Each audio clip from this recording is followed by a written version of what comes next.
안녕하세요. 저는 자영업을 하고 있는 40대 초반의 여자입니다. 제가 많은 나이는 아니지만 요즘 세상이 정말 좋아진 것 같아요. 저는 아날로그와 디지털을 모두 경험한 세대인데 예전에는 이만큼 컨텐츠나 플랫폼이 많지 않았거든요.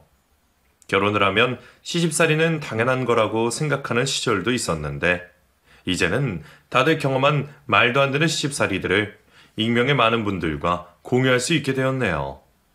저도 역시 시모와 시누이 덕에 이혼까지 갈 뻔했던 적이 있거든요. 최근에 연락이 끊겼던 시모로부터 연락이 와서 기겁을 한 일이 있습니다. 잊고 지냈는데 그때 겪은 트라우마가 바로 어제 일처럼 생생하게 떠오르더라고요. 어디 하소연할 것도 마땅히 없어서 이곳에 제 이야기를 하고 다 털어내려고 해요. 시어머니도 제 사연을 들었으면 좋겠네요. 그리고 본인이 한 일을 되돌아보고 다시는 저에게 연락하지 않기를 바라는 마음에서 제 이야기를 시작해 보겠습니다. 고부 간의 갈등은 정말 어려운 문제라는 것을 저는 자라면서부터 느끼고 있었습니다. 저희 어머니께서 할머니가 사이가 좋지 않으셨거든요. 저희 아버지는 4대 독자로 할머니께서 저희 어머니에게 요구했던 게 많으셨던 모양이에요. 저도 기억나는 것은 제가 어릴 때 할머니가 저희 집에 일주일에 한 번씩 찾아오셔서 저희 친정어머니에게 엄청나게 잔소리를 하셨던 것이었습니다. 네 냉장고 꼬라지 좀 봐라. 살림을 하는 거냐? 지금 시집와서 세월이 얼만데 우리 아들 굶어 죽을 셈이냐? 그러면 저희 어머니는 매번 죄송하다고 말씀드리고는 했습니다. 그러면 할머니는 더 흥분해서 막말을 쏟아내셨어요. 가끔은 제 앞에서도 눈물을 흘리실 때가 있었습니다. 그러면 저는 그 어린 마음에도 속이 상해서 어머니를 위로해드리고 할머니에게 얼른 가라고 했습니다. 할머니 우리 집에 오지 마. 얼른 가요. 가. 그러면 할머니는 저에게도 한 소리를 하셨어요. 나도 너 보러 오는 거 아니거든? 아들 하나 낳았으면 됐지 뭐하러 딸을 낳아서. 하여간 하나부터 열까지 마음에 드는 게 눈꼽만큼도 없어. 아주 엉망이야 엉망.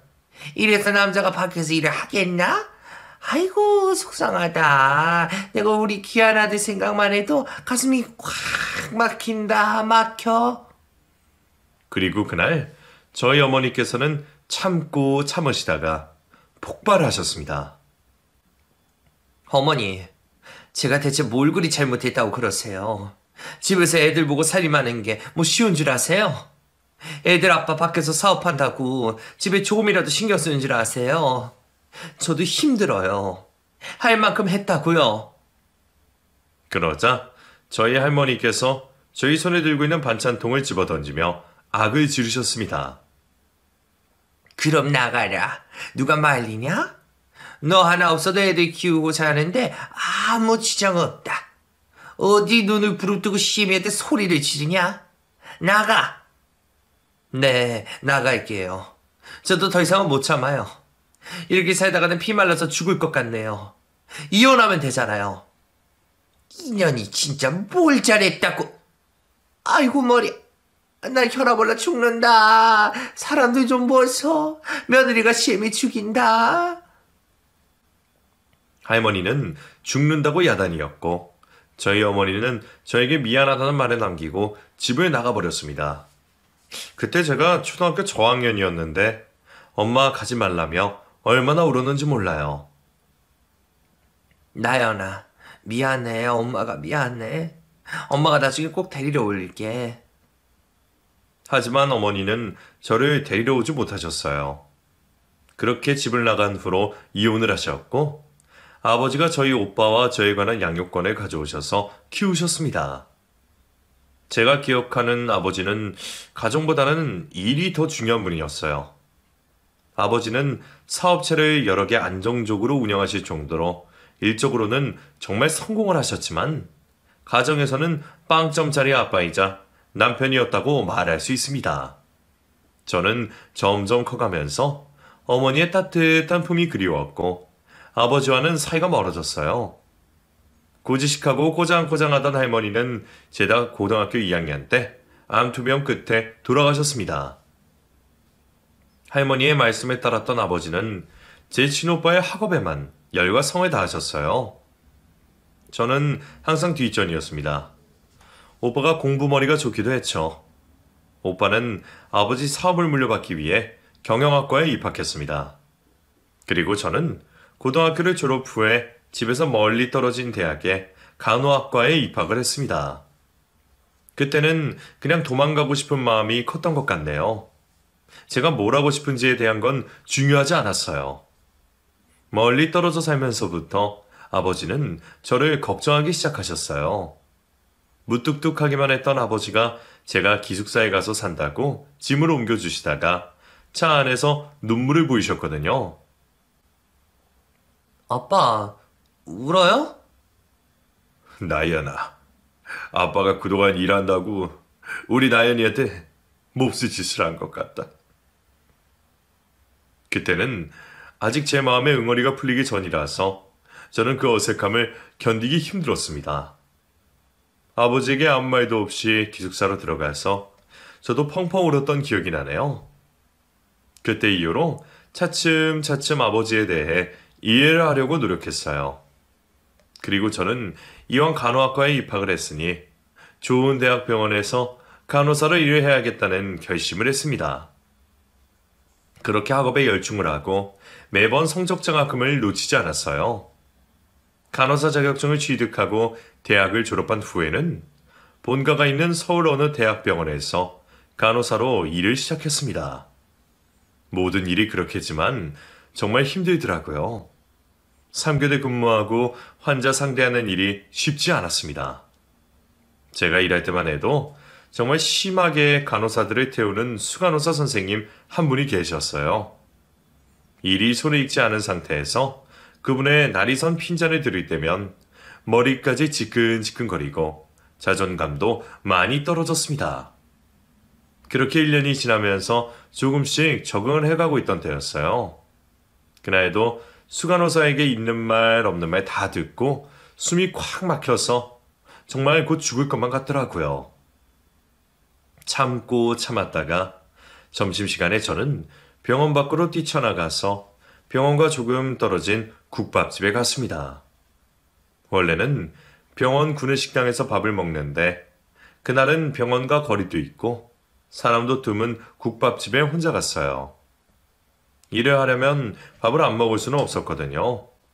그런데 국밥집에서 저도 모르게 눈물을 흘리며 밥을 한술 뜨고 있는데 누군가 제 옆에 와서 제 이름을 불렀습니다. 김나연 선생님? 돌아보니 저희 병원 신경과의 악명 높은 의사 선생님이셨어요. 간호사들과 마찰이 잦아서 저도 오며 가며 들어서 아는 사람이었습니다. 당시에는 하필이면 이 사람이 여기에 왜? 라고 속으로 생각했네요. 아, 선생님. 나연씨 울어요? 왜 울어요? 아니에요. 안 울어요. 여기 나만 아는 밥집이었는데 어떻게 알고 오셨지? 합숙해도 되죠? 같이 먹어요. 그런데 악명 높던 그 사람은 저에게 다정하고 친절하게 말을 건네며 다가왔습니다. 처음에는 어색했는데 식사를 하면서 조금 대화를 나눴는데 제 마음을 어떻게 알았는지 별말이 아닌데도 큰 위로를 받았어요. 힘들죠? 나연씨 1년 차인가? 앞으로도 쉽지 않을 텐데 그래도 같이 기운내봐요. 선생님도 힘드세요? 아이, 그럼요. 아시다시피 환자분들 상대하는 게 보통 일은 아니잖아요. 다들 예민할 수밖에 없는 환경이니까. 나연 씨랑 이야기하니까 스트레스가 풀리네. 저도 그러네요. 나연 씨, 우리 앞으로 2주에 한 번씩 이 국밥집에서 만나서 같이 이야기 나눌까요?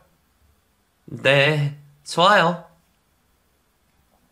그날 저는 소문과는 다르게 따뜻한 사람이라는 느낌을 받았어요. 동지에 비슷한 걸 느껴서 2주에 한 번씩 그 국밥집에서 둘이서 밥을 먹기로 했습니다. 그렇게 만나다 보니 병원 외의 일에 대한 이야기도 나누게 되었고, 그렇게 저희 둘은 서로에게 스며들게 되었습니다. 그리고 그 사람의 고백으로 저희는 연인 사이가 되었어요. 아직도 그때 저에게 고백하던 그 사람의 모습과 말이 가끔 생각나서 피식 웃음이 나옵니다. 나연 씨. 저는 나연 씨가 이렇게 행복하게 웃는 모습이 너무 좋아요. 앞으로 또 옆에서 이렇게 웃게 해주고 싶어요. 그 사람은 그 말처럼 항상 저를 웃게 해주는 사람이었어요. 같이 있으면 다른 거 다 필요 없이 그냥 마음이 편안했습니다. 그렇게 1년 반을 연애하고 청혼을 받았어요. 저보다 6살이 많았던 그 사람은 결혼 적령기를 지나고 있는 나이였거든요. 그렇게 청혼을 받고 그 사람이 먼저 저희 집에 인사를 왔습니다. 저희 아버지는 재혼을 하지 않으시고 혼자 살고 계셨어요. 그리고 어릴 때 연락이 끊긴 어머니는 재혼을 해서 살고 있다고 들었습니다. 아버지 회사에서 일을 하던 오빠와 아버지를 만나서 인사를 드렸고, 아버지와 오빠는 그 사람을 마음에 들어 했어요. 그리고 저도 시댁에 인사를 가기로 했습니다. 그런데 그 사람이 머뭇대더라고요. 다음 주에 인사드리러 가면 됐지? 그게 어? 우리 아버지 돌아가신 거는 알지? 알지. 당신 이야기해줬잖아. 어머니랑 당신 누나 만나는 거 아니야? 근데 나연아, 내가 노파심에 미리 말해둘 게 있어. 우리 엄마가 지금 우리 결혼을 반대하고 계셔. 만약에 우리 엄마 만나서 모진 말 듣게 되더라도 한 귀로 듣고 흘려버렸으면 좋겠어. 엄마가 뭐라든 나는 꼭 너랑 결혼할 거야. 그 말을 듣고 저는 마음에 단단히 먹고 예비 시어머니와 시누이를 만나기로 했습니다. 그런데 식당이 아닌 당시 남편이 혼자 살고 있던 집에서 만나자고 하더라고요. 약속 시간에 남편의 집으로 갔는데 시어머니와 시누이가 제가 갔는데도 본체도 안 하고 청소를 하느라 바빴습니다. 엄마, 누나, 그만하세요. 나연이 왔어요. 남편이 그렇게 말하고 나서야 저를 흘깃 쳐다보더라고요. 그리고는 처음 보자마자 인사도 드리기 전에 다짜고짜 잔소리를 해댔어요. 예. 넌 남자가 혼자 사는 집에 와서 청소도 하고 밥도 좀 차려주고 해야지. 치마꼴이 이게 뭐니? 네? 당황한 제가 말문이 막히자 그걸 가지고도 야단이더라고요. 뭐? 얘가 어른을 봤으면 인사부터 할 일이지. 네? 이혼 가정에서 아버지 손에 자랐다고 하더니 하여간 티가 나네. 됐어. 앉을 것도 없다. 그냥 가라. 어차피 나는 반대니까. 이혼 가정에서 자란 사람에 대한 편견을 제 앞에서 대놓고 드러내는 사람은 그때 처음 만났어요. 그것도 시어머니들 사람으로부터요. 저는 속으로 쉽지 않겠구나라고 생각했습니다. 무슨 말을 해야 할지 모르고 있는 제 옆에 서 있던 남편이 굳은 표정으로 시어머니에게 말했습니다. 엄마, 왜 그러세요? 처음 인사드리러 온다고 선물까지 사왔는데 오자마자 핀잔해 주셔서 나연이가 인사할 틈도 없었잖아요. 엄마가 뭐라고 하시든 저는 나연이랑 결혼할 거니까 그런 줄 아세요. 저희 그냥 갈게요. 뭐? 아이고, 내가 아들 키운 보람이 하나도 없다. 나는 반대야. 죽어도 반대. 시어머니가 뒷목을 잡으며 그렇게 말하자 시어머니를 부축하고선 시누이가 저를 노려보며 말했어요. 나연 씨라고 했나? 조금 사회성이 부족한가 봐. 이런 상황에서 그렇게 멀뚱히 서 있는 사람이 어디 있어. 말 못해? 어머, 황당하다 정말. 그러자 시누이에게 남편이 소리를 질렀어요. 누나까지 왜 이래? 저희 그냥 갈게요. 그렇게 남편은 제 손을 잡고 집 밖으로 나왔습니다. 식은땀이 나더라고요. 저는 다시 가서 제대로 인사를 드리겠다고 했어요. 나 인사도 제대로 못 드렸어. 다시 가서 인사 드릴게. 내가 잘못했어. 다시 가자. 그러자 남편이 단호하게 말했습니다. 아니야, 됐어. 다시 가봤자 더 험한 꼴만 당해. 그냥 가지 말자. 미안해, 나연아. 그리고 결혼은 우리끼리 알아서 진행하자. 그래도 어머님한테 허락을 받아야지. 이렇게 반대를 하시는데. 내 인생이야. 엄마가 반대해서 뭐. 나연아, 나만 믿어. 남편의 말도 맞는 말이었습니다. 서른이 훌쩍 넘은 어른이고 각자의 반려자를 선택하는데 부모의 반대가 무슨 소용이 있겠냐 싶은 생각이었어요. 그만큼 그 사람에 대한 믿음과 사랑이 강하기도 했기에 결혼 준비를 시작했어요. 병원에도 저의 결혼 사실을 알렸습니다. 다들 놀라더라고요. 그렇게 하나하나 준비를 했습니다. 저는 시어머니에게 연락을 드리려고 했는데 남편이 반대를 했어요. 그래서 상견례도 하지 않고 결혼식 날이 되었어야 시어머니와 시누이를 다시 만날 수가 있었습니다. 예식 시작 5분 전에 도착한 시어머니와 시누이는 신부 대기실에 들어와서 도끼 눈을 뜨고 또 막말을 해댔습니다. 독한 년. 내가 그렇게 반대를 했는데 기어이 결혼을 하는구나. 시어머니의 말에 시누이도 추임새를 넣으며 말했습니다. 그러게 말이야. 난 손이 어떻게 된 줄 알았잖아. 어떻게 연락 한 번이 없니? 엄마 됐어. 용진이 저 자식이 얘랑 결혼하겠다는데 어찌겠어? 때리는 시어머니보다 말리는 시누이가 더 밉다는 말 많이들 하시잖아요. 그걸 직접 뼈저리게 느낄 수 있던 순간이었습니다. 시누이가 어찌나 얄밉던지요. 당시에 시누이는 이미 결혼을 한 상태였어요. 시누이도 누군가의 며느리일 텐데 어쩜 저렇게 시누이 짓을 하려고 들까 속으로 어처구니가 없었습니다. 겉으로 티를 내지는 않았어요. 아무튼 저희 결혼식이고 좋은 날이었으니까요. 그리고 결혼을 하면 두 사람과 부딪힐 일이 많이 없을 거라고 생각했습니다. 그건 완전한 저의 착각이었네요. 그리고 순진하게도 시어머니에게 제 연락처를 주었습니다. 어머님, 제가 그동안 연락 못 드려서 정말 죄송해요. 어머님 전화번호 좀 가르쳐 주실 수 있어요? 그러자 못 이기는 척 제가 알려준 제 전화번호로 전화를 걸더라고요. 지금 생각해보면 그게 지옥문이 작은 틈새가 열리던 날이었던 것 같습니다. 남편과 저는 둘이서 대출을 받아서 마련한 신도시 신혼집에서 신혼생활을 시작했습니다. 시어머니와 시누이는 저희가 살던 곳에서 차로 1시간 반 거리의 지역에 살고 있다고 했어요. 그리고 결혼 생활을 하면서 3개월을 하다 보니 남편과 같은 병원에서 근무를 해도 얼굴을 보기가 힘들었습니다. 결혼을 했는데 결혼 생활을 하는 것 같은 느낌이 들지 않았어요. 그러다가 저희 아버지께서 당뇨 합병증으로 입원을 하시는 일이 발생했습니다. 저희 불편해할까봐 아버지께서 저희 병원이 아닌 다른 병원에 입원을 하셨어요. 저는 뒤늦게 오빠의 연락을 받고 병원으로 달려갔습니다. 병문안을 하고 나오자 오빠가 저에게 말했어요. 나연아, 너 이 일 그만두고 아버지 하시는 사업 하나 맡아서 하는 게 어떠냐? 사업? 내가 어떻게 사업을 해? 할 줄 아는 게 없는데. 그거야, 내가 가르쳐주면 되지.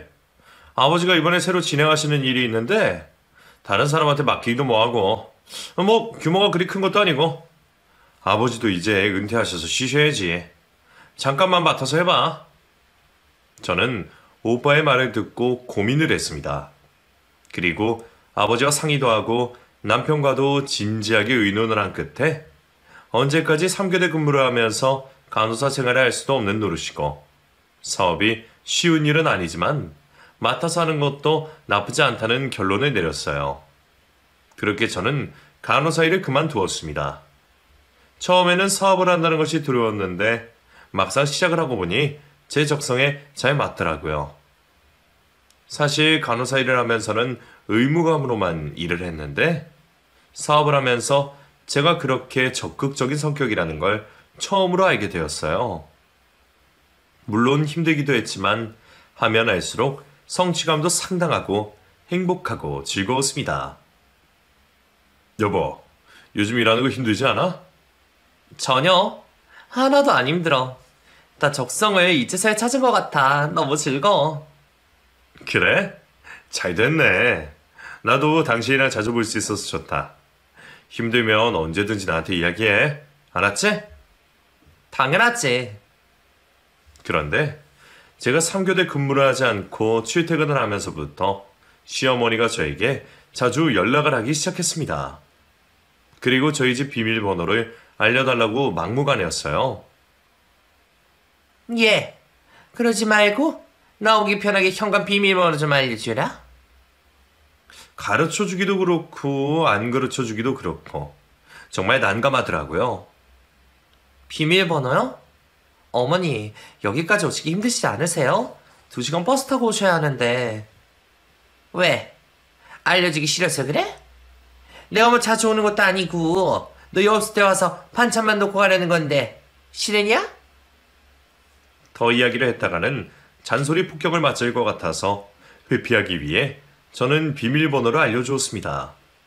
저의 최대 실수였어요. 아니에요. 가르쳐 드릴게요. 그리고 비밀번호를 알려드린 이후로는 연락도 없이 불쑥불쑥 찾아오는 날이 늘어만 갔습니다. 어떻게 알았는지 남편이 당직을 하거나 퇴근이 늦는 날만 골라서 와서 저를 괴롭히더라고요. 일을 하고 녹초가 되어 집에 갔다가 저는 기절할 뻔했습니다. 어두운 거실에 불을 켰는데 시어머니가 부엌에서 혼자 술을 마시고 있더라고요. 깜짝이야. 어머니. 뭘 그리 놀래? 너 지금이 몇 시냐? 왔으면 밥 좀 차려. 냉장고 보니까 먹을 게 하나도 없던데. 용진이 밥을 먹이고 사는 거냐?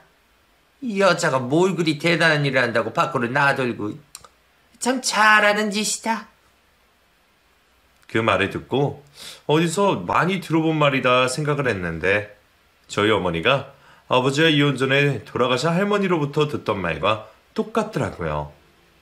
그 사실을 알아차리고 온몸에 소름이 끼치는 걸 느꼈습니다.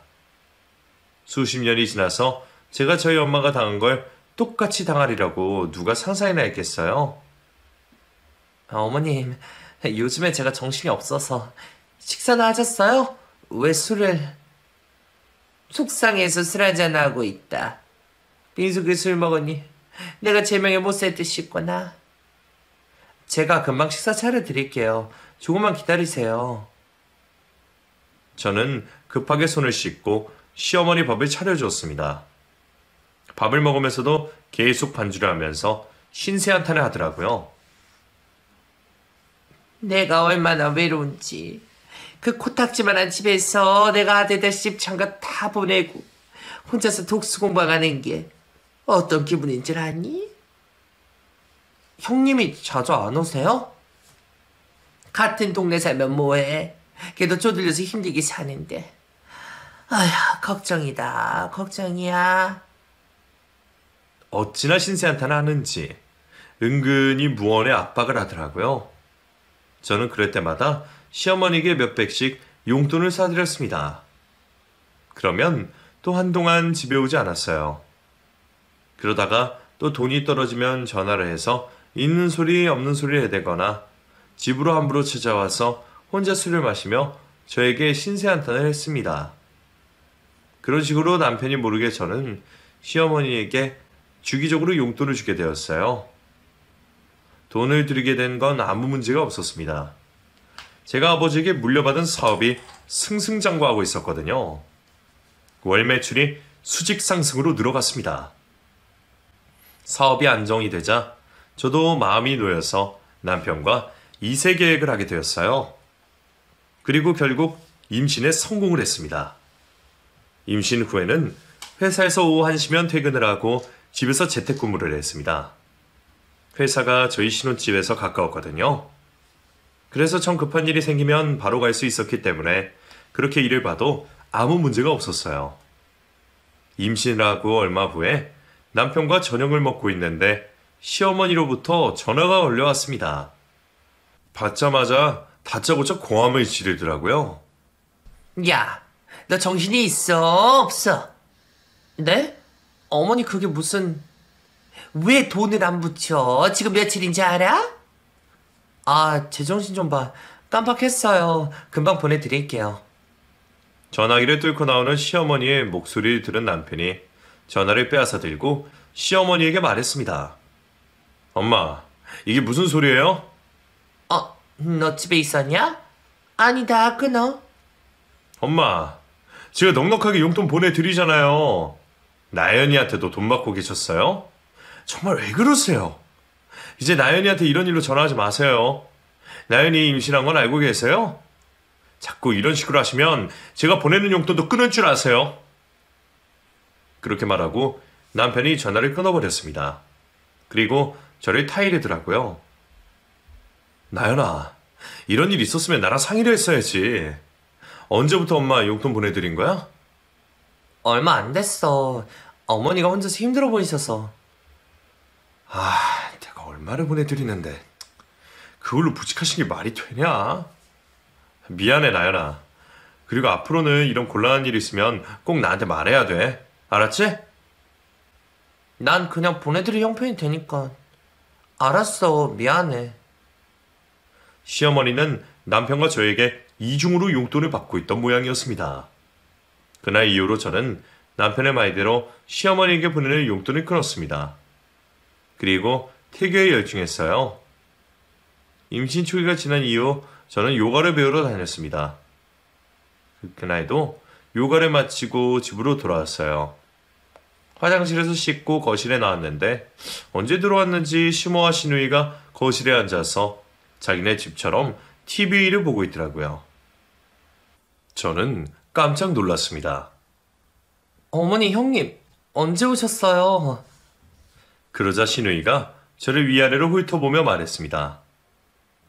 우리나라에서 제일 팔자 좋은 며느리일 거야. 좋겠다. 요가 다녀온 거야? 형님, 어떻게 하셨어요? 내가 뭘 모르겠어?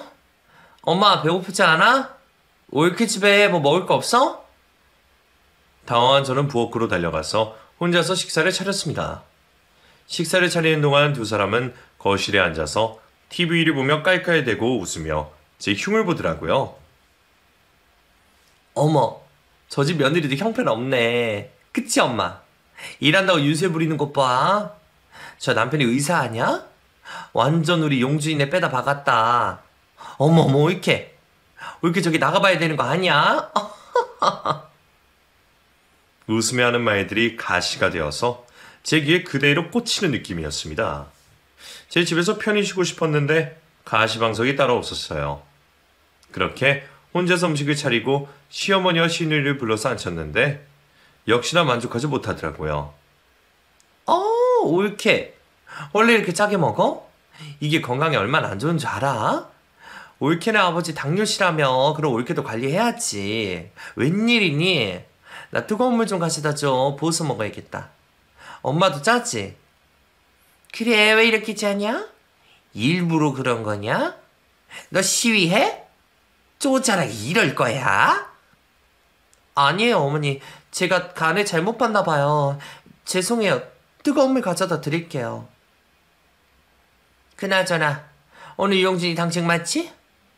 네, 맞아요. 우리 자고 간다. 그런 줄 알아? 시어머니와 시누이는 밥을 싹 먹어 치운 후에 엉망이 된 밥상을 치우지도 않고 거실로 가서 누워버렸습니다. 그리고 다음날 남편이 오기 전까지 또 오겠다며 나가버리더라고요. 남편에게 말을 해야 하나 말아야 하나 고민을 했는데 이런 일이 있으면 말을 하기로 했기 때문에 저는 솔직하게 그 전날 일을 말했어요. 남편이 격분을 했습니다. 미치겠네. 누나까지 왔다고? 참, 본인 가정이나 잘 보살필 일이지. 대체 왜들 그러는 거야? 내가 전화해야겠다. 아니야, 전화하지 마. 내가 초로를 일러 바쳤다고. 어머니랑 형님 불쾌하실 거야. 또 이런 일 있으면 그때 전화해. 이런데 내가 외국에 가도 되는지 모르겠네. 나연아, 너 나랑 같이 2주 동안 미국 다녀올래? 미국? 당신 미국 가? 학회가 잡혔는데 2주간 머물다 오게 생겼어. 내가 널 두고 어떻게 가냐. 같이 가자. 아니야, 나도 할 일이 있고. 2주면 뭐 금방 오네. 나 잘 지내고 있을 테니까 걱정 말아요. 내가 가기 전에 엄마한테 전화해서 말 좀 해놔야겠다. 그리고 무슨 일 있으면 바로 나한테 전화해. 알았지? 나도 전화 자주 할게. 알았어, 걱정하지 마. 그렇게 남편은 며칠 후에 미국으로 출장을 가게 되었습니다. 2주면 짧은 시간인데 별일이야 있겠냐 싶었어요. 하지만 시어머니와 시누이는 상상을 초월하는 사람들이었습니다. 남편이 출국하던 그날 귀신같이 저희 집에 찾아왔더라고요. 그리고 2주간 머물겠다고 말을 했습니다. 그 말을 듣는데 눈앞이 깜깜했어요. 올케, 엄마랑 나랑 여기 있으면 지낼게. 내가 사실 별거 중인데 갈 데가 없어. 엄마 집이 우리 집이랑 가까워서 그 동네 있기는 좀 그렇고. 이 집 커서 우리들 있는 거 별로 신경 쓰지 않지? 그 물음에 저는 싫은 내색을 했습니다. 그럼 2주간 호텔에 지내시는 건 어떠세요? 제가 예약해 드릴게요. 그러자 시어머니가 벼락같이 화를 내더라고요. 호텔? 내 아들 집이 이렇게 버젓이 있는데 우리가 호텔에 왜 가? 이게 아주 돈이면 다인 줄 알아? 아니요, 그게 아니라. 됐어. 밥이나 차려. 배고프다. 어머니, 형님, 저 임신 중이에요. 조금 힘든데. 그럼 밥하는 것 좀 도와주시겠어요? 제가 어렵게 그렇게 물었는데 두 사람은 귀가 들리지 않는 사람들처럼 제 말을 싹 무시해버렸습니다. 한숨이 절로 나오더라고요. 그리고 제가 차려준 밥을 다 먹고 나서 치우지도 않고 올케가 시모에게 말했습니다. 엄마, 우리 산책 갈까? 소화 좀 시키자. 그러자. 이 동네 공원 잘 되어 있더라. 가자. 시어머니는 시누이와 함께 밖으로 나가버렸고 저는 또 혼자서 밥상 뒷정리를 해야 했습니다. 뒷정리를 하고 피곤이 몰려와서 저는 그대로 쓰러져서 안방에서 잠이 들었어요. 그리고 아침에 눈을 뜨고 출근 준비를 하고 밖으로 나가서 거실 광경에 경악을 했습니다. 뒤에서 곱창이며 소주 맥주를 마시고 난장판을 만들어 놨더라고요. 그리고 시모와 시누이는 거실에 아무렇게나 널브러져서 코를 골며 잠을 자고 있었습니다. 저는 그 난장판을 사진으로 찍고 지각을 할까봐 회사로 출근을 했어요. 그리고 정신없이 일을 하다가 오후에 퇴근을 하고 요가를 하러 갔습니다. 하루 종일 시모와 시누이 생각이 머릿속에서 떠나질 않았어요. 그리고 제발 두 사람이 돌아갔기를 바랬습니다. 하지만 요가가 끝나고 오후 3시쯤 집에 돌아갔는데 집은 아침에 제가 본 그대로 난장판이었고 시모와 시누이는 그 난장판 속에서 TV를 보고 있었어요. 그리고 저를 보자마자 기다렸다는 듯이 치우라고 말을 하더라고요. 왔냐? 왔으면 멀뚱히 서 있지 말고 이거 치우고 오늘 갈비찜 땡기니까 갈비찜 좀 해봐라. 갈비찜이요? 그거 시간이 꽤 걸리는데 시켜 먹을까요? 제 물음에 시누이가 인상을 팍 쓰며 말했어요. 시어머니가 하는 말 것이지 잔말이 많아? 그게 뭐 어려워? 얼른 하면 되잖아. 그런 시누이를 보고 이가 갈렸습니다. 그리고 저는 거실을 청소했어요. 제가 청소를 하는 동안 또 두 사람 슬랑 밖으로 나가버리더라고요. 저는 참지 못하고 남편에게 그날 난장판이던 거실 사진을 메시지로 보내며 시모와 시누이가 들이닥쳐서 난장판을 피우고 있다고 했습니다. 그랬더니 바로 전화가 왔어요. 여보. 뭐야? 엄마랑 누나가 우리 집에 있다고? 나 지금 너무 힘들어. 두 사람 갈 생각도 없는 것 같아. 아이 정말. 내가 어제 출국하려다가 급한 환자가 생겨서 지금 내내 병원에 있었거든? 전화한다는 게 정신이 없어서. 학교는 내가 갈 필요가 없을 것 같아. 내일 바로 집으로 갈게. 조금만 참아. 근데 전화를 안 받네 이 양반들이. 정말? 다행이다. 여보. 저는 남편과 통화를 마치고 정말 안도의 한숨을 내쉬었습니다. 그리고 어차피 다음 날이면 두 사람이 저희 집에서 나갈 테니 원하는 대로 해주기로 했어요. 갈비찜을 하고 저녁상을 차렸습니다. 저녁상을 차리자마자 귀신같이 현관 비밀번호를 누르고 두 사람이 들어왔어요. 손에는 술병이 들러 있었습니다. 두 사람은 술병을 가지고 제가 다 차려놓은 식탁에 앉아서 반주를 하며 식사를 시작했어요. 또 맛이 어쩌니 저쩌니 잔말이 많더라고요. 그리고 두 사람은 저에게 같이 먹자는 말 한마디를 하지 않았습니다. 어떤 년은 의사 만나서 이렇게 좋은 집에서 팔자좋게 사는데 어떤 년은 남편이랑 별거하고 갈 것 없이 떠들고. 엄마, 세상 진짜 불공평하다, 그치? 아휴, 그러게 말이다. 우리 딸 고생만 하고. 그래도 박서방한테 가서 다시 해보자고 해. 박서방이랑 헤어지면 너 뭐하고 살 건데? 애를 봐서라도 같이 살아야지. 그 인간, 나 인간 취급도 안 해.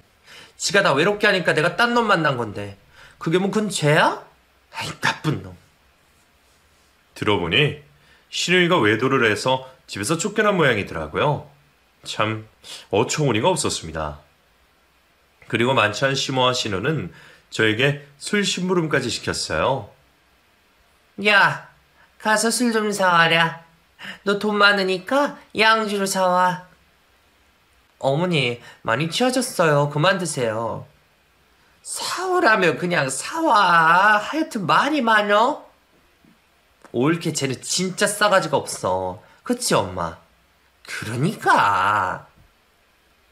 두 사람의 고함 소리가 듣기 괴로워서 저는 결국 술 심부름을 하러 편의점으로 갔습니다. 그리고 제가 왜 이러고 있나 서러워서 눈물이 나오더라고요. 술을 사다 바치고 두 사람의 술 시중을 들다가 새벽이 다 되어서야 겨우 잠이 들 수 있었어요. 그날은 주말이어서 출근을 하지 않아도 되었습니다. 분명히 새벽에 치우고 잤는데 두 사람은 깨서 술을 더 마신 모양이었어요. 집이 난장판이 되어 있더라고요. 저는 한숨을 내쉬면서 정리를 하다가 너무 화가 났습니다. 마침 신우이가 화장실에 다녀오기에 저는 신우이에게 말했어요. 형님, 집이 이게 뭐예요? 얼마나 드신 거예요? 저 진짜 힘들어요. 이것 좀 치우세요. 저 밥할게요. 아직도 술이 깨지 않았는지 신우이가 혀가 꼬여서 말했습니다. 뭐? 나더러 치우라고. 너 진짜 미쳤냐? 네 집인데 내가 왜 이걸 치워? 엄마! 그러자마자 제 눈에 별이 반짝했습니다. 시어머니가 저에게 달려들어서 제 뺨에 내리친 것이에요. 저는 그대로 거실 바닥에 쓰러졌습니다. 저도 참지 못하고 소리를 질렀어요. 미치긴 누가 미쳤다고. 형님이랑 어머님이야말로 미치셨어요?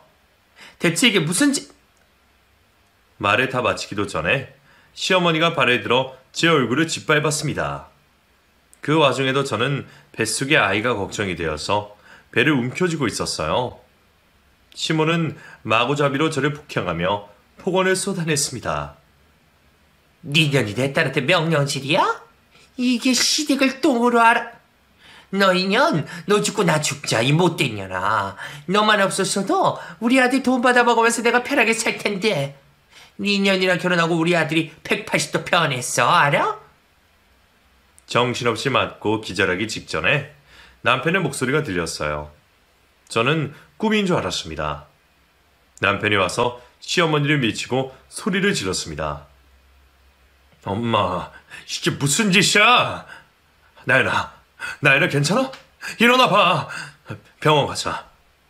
두 사람 딱 기다려. 내가 경찰에 고소할 거야. 엄마 양심이 있어요? 나한테 뭘 해줬다고. 엄마가 바람 피고 그 난리를 피우니 누나가 똑같이 저러고 살지. 난 두 사람 이제 없는 셈 칠 거야. 나가라고. 남편은 두 사람에게 고함을 지르고 저를 데리고 병원에 갔습니다. 남편도 시모에게 쌓인 게 많았던 모양이더라고요. 저는 시모에게 맞아서 얼굴에 멍도 들고 광대뼈에 골절도 생겼습니다. 진단서를 끊었더니 전치 2주 진단이 나왔어요. 남편은 시모를 고소하겠다고 야단이었어요. 나 못 참아. 폭력으로 신고할 거야. 그러지 말고 그냥 각서를 받는 거 어때? 나 두 사람 다시는 보고 싶지 않아. 나도야. 나도 나연아. 두 사람 평생 안 보고 살래. 그래. 내가 각서 쓰게 할게. 미안해 나연아. 그리고 남편은 제가 보는 앞에서 시모와 신우로부터 각서를 쓰게 했습니다. 시모와 신우는 그제서야 저에게 미안하다고 용서를 구하더라고요. 미안들아, 미안해. 내가 진짜 술에 취해서, 그거 다 취해서 그런 거야. 다시는 이런 일 없게 할게. 용준아, 엄마 미안하다. 오이케, 미안해. 그러자 남편이 두 사람에게 말했습니다. 됐고, 난 앞으로 두 사람 못 봐. 나 해줄 만큼 해줬잖아. 언제까지 괴롭힐 건데? 이제 나로도 모자랐어 내 아내까지. 그냥 평생 연 끊고 살자. 여기 각서 써. 아니면 나 바로 경찰서 갈 거니까. 내가 증거 영상 찍어놓은 거 알지? 그러자 신우가 남편에게 버럭 화를 내더라고요. 증거? 너 진짜 이럴 거야? 누나, 정신 차려. 누나 아들 보기 창피하지도 않아? 난 평생 엄마로 누나 그늘에서 벗어나는 게 꿈이었어. 나 더는 못 참아. 여기 각서 써. 안 쓰면 내가 그동안 준 돈, 나연이가 엄마한테 보낸 돈 다 돌려받아 소송할 수도 있어. 어떻게 할래? 알았다. 쓰면 되잖니. 쓰자. 써. 신호는 못 이기는 척 신호와 함께 남편이 말하는 대로 각서를 썼습니다. 앞으로 더 이상 저희 앞에 나타나지 않고 저를 괴롭히지 않겠다는 각서였어요. 어귀 시에는 상당한 금액의 금전적 보상을 해야 한다고 적혀 있었습니다. 단단한 결심을 한 남편은 그 각서를 공증까지 받았어요. 그 이후로도 몇 번 신우와 시모가 저에게 연락을 했지만 저는 받지 않았습니다. 집 현관 비번도 당연히 바꿨고요. 남편은 제 상처가 아물 때까지 저에게 울면서 사죄를 했습니다. 하지만 남편의 잘못은 하나도 없었어요. 그리고 다행히 저는 예쁜 딸을 건강하게 출산했습니다. 출산 후에 아이를 돌보다가 다시 일을 시작했고 제 사업은 나날이 번창했습니다. 그리고 저는 제 건물에 남편의 개인 병원을 차려주었어요. 남편과 저는 둘째 아들까지 낳고 지금도 단란하게 가정 꾸리면서 잘 지내고 있습니다. 신우는 결국 이혼을 하고 와서 시모와 지방으로 내려가서 장사를 하고 있다고 들었어요. 저에게 무릎 꿇고 사정사정을 해서 저는 마지막으로 두 사람이 새 출발할 수 있는 돈을 보내주었습니다. 어머니, 형님, 잘 지내고 계시죠? 용준 씨는 두 분 앞으로도 용서 못한다고 하네요. 저도 이 글의 끝으로 두 분은 없는 사람이라고 생각할 거예요. 그러니 또 연락할 생각 마세요. 짧고 강렬하게 제게 상처를 준 두 사람에 대한 기억을 저도 오늘로 다 털어내고 싶습니다. 여러분, 제 사연 들어주셔서 감사해요.